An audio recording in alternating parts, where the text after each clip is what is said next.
All set. Thank you very much. All right, I'd like to call this meeting to order, please, at 8:03. If we could start with the Pledge of Allegiance. I pledge allegiance to the flag of the United States of America and and to the republic for which it stands, one nation under God, indivisible, with liberty and justice for all. for all. Madam Clerk, would you call the roll, please?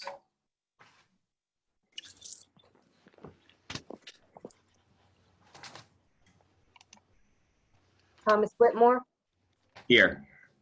Joanne Glasser-Orenstein, Here. Lisa Valente, Kevin Shively, Here. Donna Siddell, Here. Lori Rosasco-Schwartz, Here. Mike Miller, Here. and Carl Massaro. Here. All right, thank you all for gathering tonight.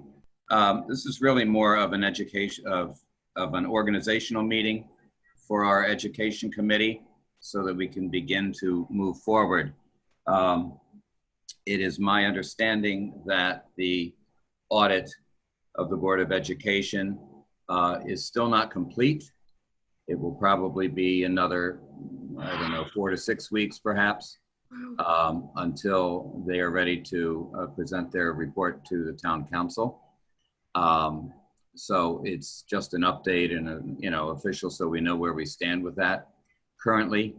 But when I first made the resolution to call for the reestablishment of this committee, the audit was the number one thing to deal with and to respond with. But we also, thought about putting some other things together and what did we feel was important to discuss or open up a dialogue with the Board of Education, which seems sort of non-existent. What comes to my mind, and I'm sort of paraphrasing, but when we were in the last budget season, one of these assistant superintendents made a comment to the effect that in the previous year, by the end of July, they were already short, I don't know, $1 million or something outrageous. And yet the council never heard anything about this. I am not aware that the Board of Education is publicizing their financial reports anymore. I just think we need to sort of start a dialogue and see where their needs are falling and what they might presume to be budget numbers and so forth as we're going along, rather than wait till their last presentation and we're just like, oh, okay, here we go. And then we have that typical back and forth that doesn't do anyone any good. I'm also a little dismayed that, I hear they didn't get enough in the current budget, and yet I think they were the only school district in Fairfax County that got anything above a 0 or didn't have things taken away. So, with that, we certainly need to open up a discussion on budget. We had listed a few things, general operation, financial things, the COVID-19 response and protocols, facilities, and really not last but certainly not least, technology. And so can we sort of brainstorm a little bit and come up with some questions that we would have in any of these areas, or perhaps something more that we could sit upon and start to look into following up on once the audit is looked at and so forth, and start asking people that are directly related to that, how can we be doing better? Where do we stand as a school district right now compared to what other people are doing? So, in any of those areas that are listed, do you have a particular question that you'd like to know? Or is there a constituent that has communicated anything to you that, they were concerned with, that we could be sort of the go-between.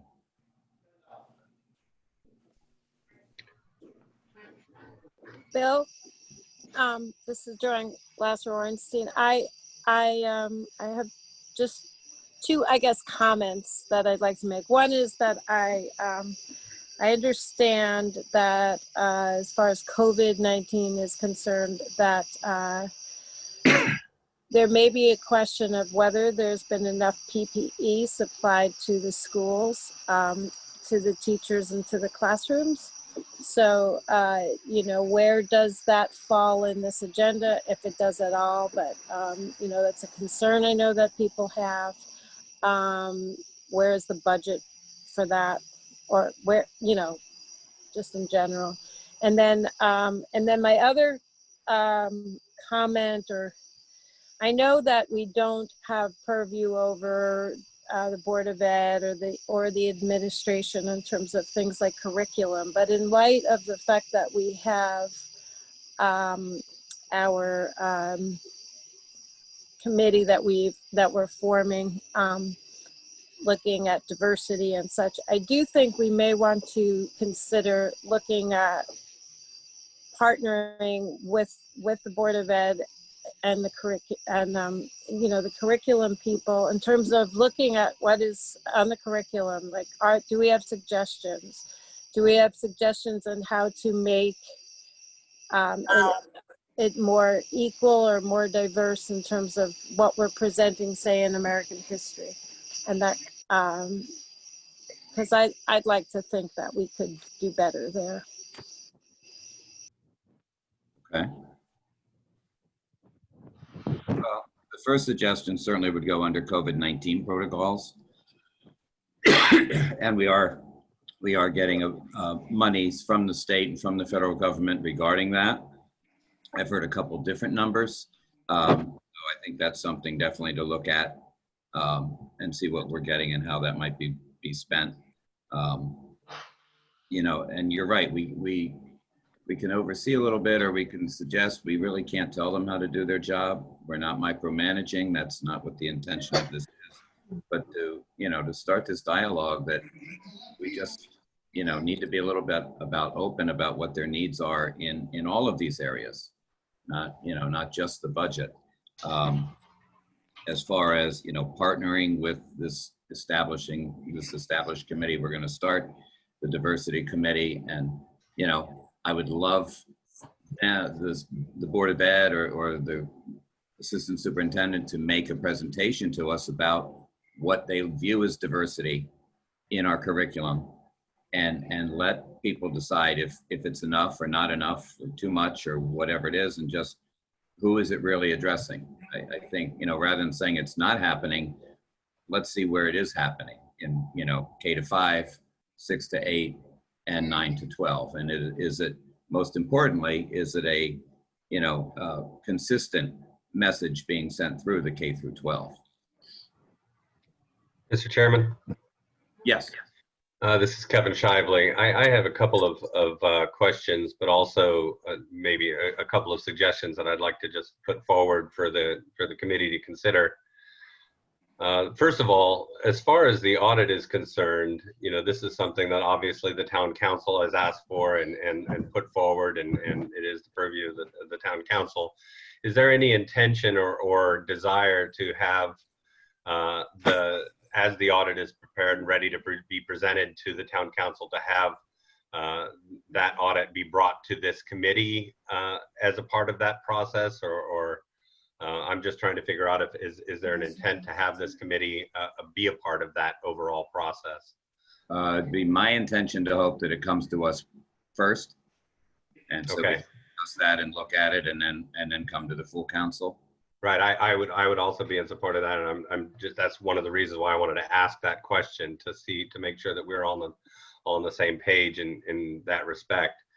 Also, I know that one of the things that the Board of Ed has mentioned in the past, and one of the things that it seems that where we could potentially do something helpful to the board, for the Board of Ed, and in making, you know, their jobs a little easier potentially, is in looking for potential cost sharing measures and areas where we might be able to offer some cooperative efforts from the town side and the Board of Ed side when it comes to budgets and certain services, or even certain materials or things like that both, you know, or even in terms of just purchasing power for that matter.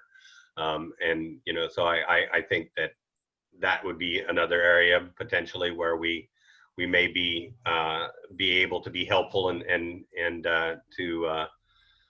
to serve the town and the Board of Ed equally, and make sure that everybody's jobs are made a little easier. In addition, one of the things that I think that we could potentially look at as far as the charge of this committee is to help be yet a further voice of communication to the community. I know that there have been a lot of comments by parents and by people within the community, the townspeople of Trumbull, where sometimes they may not always feel that they're getting as much communication as perhaps they would like to get. And part of that, I'm sure, is because the Board of Ed is overwhelmed by very extreme circumstances, obviously, you know, circumstances that I don't think any of them could have ever predicted or been fully prepared for.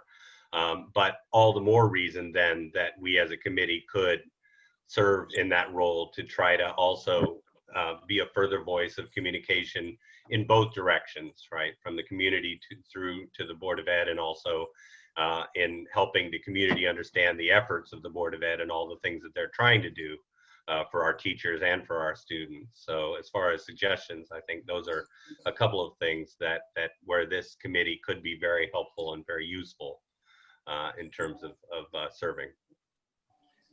I think, Kevin, I think that's a good idea. It's a fine line, again, you know, that we don't want to overstep our boundaries, but I'm thinking, you know, in reverse of that, perhaps being, you know, a group that the community can come to us with their concerns that we can then share in a little bit smaller of a you know, more intimate setting with, again, the people that need to hear it the most, and rather than, you know, be accused of possibly being a voice for the Board of Ed. Sure, absolutely. And let me be clear, that was not my intent to actually speak for the Board of Ed, but to be a further megaphone to help them to get their message across to the community, not to dictate or to speak using their, you know, I mean, telling their story for them, but basically just amplifying it and making, because I think that I don't think that we can have too many ways to get that message to the parents, and especially at this time where they're so desperate for as much information as they can get, obviously. Okay. All right. Anyone else? Mr. Chairman. Go ahead, Mike. Mike Miller. I would echo Councilman Shively's comments. It seems that it's both a matter of operation and funding. I would guess that part of the problem is that they are not funded to fully communicate not only the changes that have impacted the school year this year, but then going forward with regular communication for parents. I would be interested to know, has the town seen the same kind of struggles, communication for how anything is enabled across the town, whether it's road closures, whether it's construction, and the most basic thing today was, answering questions about your kid's school. The communication has always been the biggest challenge to pass along to anyone. So it does seem like it would be a town-wide initiative to be able to better streamline and distribute communication as needed. Again, not to speak on behalf of the Board of Ed, but just it doesn't seem like there are mechanisms in place to actually distribute a lot of the information, even that just comes out of meetings. Like as far as I'm aware, one of the primary ways most people get information about what happens at the Board of Ed is from people who watch the meetings and then post about it on Facebook later. And that can't be the primary way that it happens. I know Mr. Chin has done quite a bit of work on the town website over the last year and a half, and it's great. And it's like, is that an avenue that we'll have to continue to pursue to not only send alerts, but email updates, et cetera, across all the committees, so they're more robust. And to echo again to what Councilman Miller is saying is that in itself could be one of those cost sharing areas, couldn't it? Where if there are ways that we can use the mechanisms that are in our employ to continue to get those messages out in yet another way, or whatever ways we can to make sure that communication is fully made to the parents and to the community. And If I could, Mr. Chairman, I'm sorry, it's Vicky Tesoro. So as far as I'm on my phone, so it's a little hard for me to follow this, but just a little concerned about what Mr. Miller just said about communication from the town. And, as far as what's gone on since the last 6 months with COVID and then the storm that we just went through, we have been, or I've made, I don't know how many robocalls I've made over the last 6 months, probably 60 of them at least. And we do have the alert system and a mechanism for all citizens of the town to be able to be in communication with us at all times. It's really up to people, and we've done postcards to everyone to encourage more people to sign up for the alert system and the email system in the town to get information immediately. Anything that's posted in the spotlight of the website, and anyone who's signed up with the alert system immediately gets an email notification or a text notification or a call, depending on how they've signed up. So we continue to encourage the public to use our system, communication system, because it really works well, but it does take the community, the residents, to sign up to get those alerts. A lot of people get robocalls. That's automatic if your phone number is registered, but if it's not, you do that then have to register your cell phone number to get those calls as well. So we certainly continue to want to improve communication, as I ran on that as part of my campaign for the last 5 years, that I believe in transparency and communication at all times. So I just wanted to add that. And this is Councilman Miller again. Sorry, and I agree that it is a two-way street. If there is an issue with it, it requires people to sign up and people to participate and people to know that the mechanisms are there. So the next point I was going to make is that it's even incumbent upon us as town officials to make as many people aware of these as possible. I know that I can be guilty at times of absorbing everything in a meeting. Your meeting's long, you go home, and then I have a tendency, you might not pass on along that information until days go by, and it's one of those challenges to be able to, as a town official, not only communicate with the people who elected you, but then how do you enable more communication beyond just what you can do within your sphere? And that's one of the things that the town has started to really do well with the website and with email and with alerts. And it's just going to have to continue from there. If I could just add on to that, I think that the town does a great job communicating emergency information and a kind of immediate alerts. I think the kind of communications that we're talking about are more like not those necessarily immediate concern types of things, but kind of, what is the Board of Ed thinking about doing? What are their plans? What are their plans for X, Y, or Z? And, so that people feel like they're more part of that process. And being on town council, I'd like to feel like I'm more of that process, knowing more along the ways of how do they get to the point, so that we're not just at the end of the road when we hear about the budget and it's presented for us to vote on it, but why does the budget look the way it does? So we can all be part of the process that gets us to understand through communicating, where everything is. So I think that's that's an area that we can help in for sure.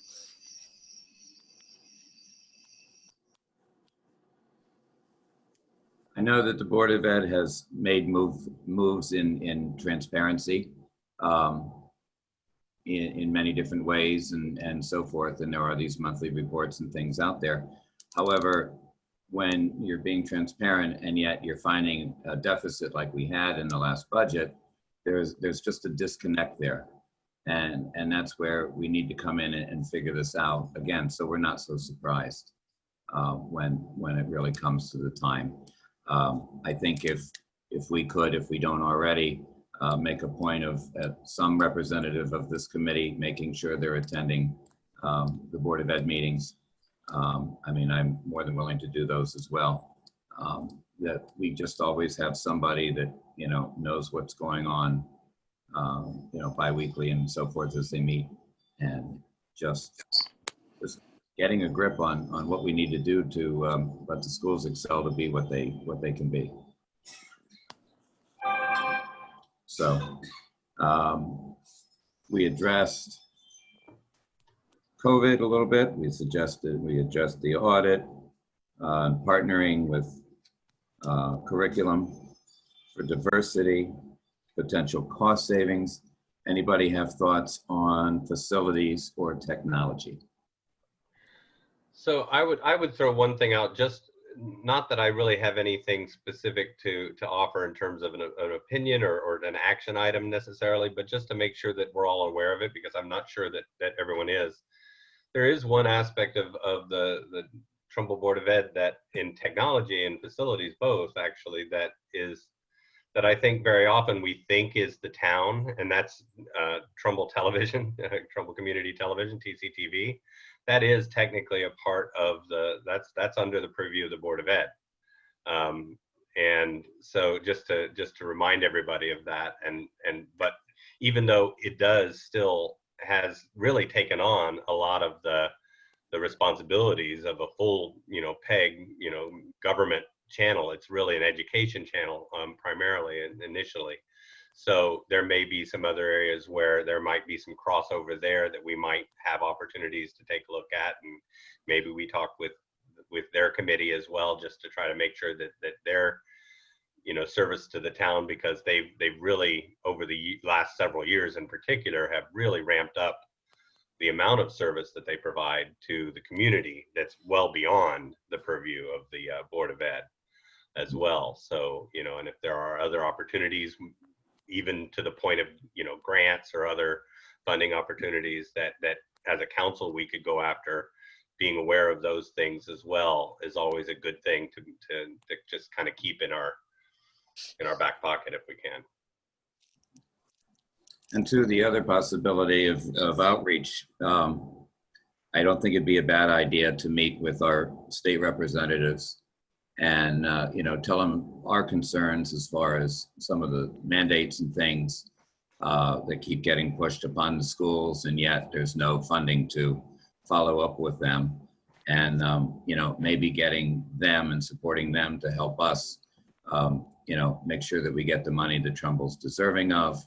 When they talked about COVID money, if you saw in some of the newspaper articles and so forth, one community got more because they simply asked for more. And I thought we asked for a lot and we didn't get, we got 15% of what we asked for. We need help in Hartford as well as being local. So I think that's also a thought that we can look into. But, that's my 2 cents. Anyone else?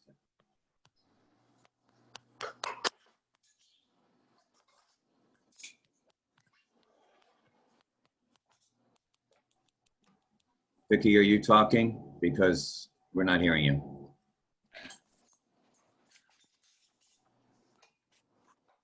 Am I talking?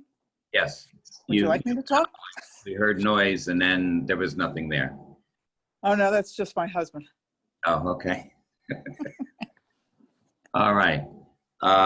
Anybody else have anything for the betterment of the group? Okay, if not, I'd like a motion to adjourn this meeting. Mike Miller, motion to adjourn. Second. I'll second. All right, thank you, Joanne. Thank you all very much. And when the audit comes in, we'll let you know. Thank you. Thank you, Tom. Good night. Thanks, Tom. Bye-bye. Have a good night, everybody.